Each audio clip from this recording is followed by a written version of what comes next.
the biggest reasons for LGBTQ. That's one of the biggest reasons for LGBTQ. And I'm not against no homosexual or no lesbian. I love all African people, but I reserve the right to disagree with any lifestyle that threatens the survival of the traditional African family. LGBTQ is the new birth control pill. Why do I say that?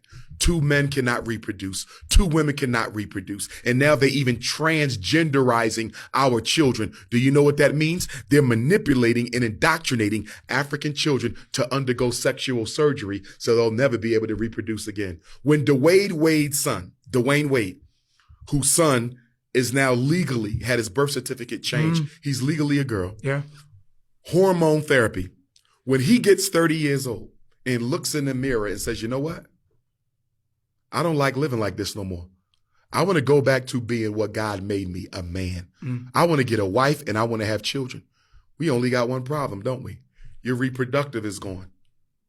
We got another problem. Your testosteronic levels are gone.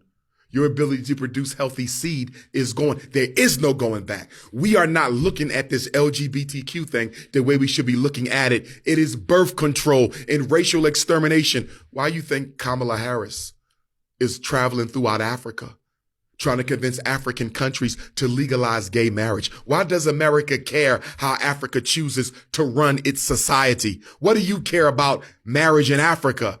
Because if we can invade African culture to the point where we can manipulate African children into same-sex relationships or outright transgenderism, which is the extermination of your bloodline, we can start predicting the reduction of the African population. They'll never be able to get rid of all African people, but they can damn sure make a dent in our numbers. But more than that, they can disrupt the natural, traditional, healthy, cultural way that we live our lives, build our families, and run our societies. LGBTQ is one of the greatest weapons of white supremacy against the survival of African people.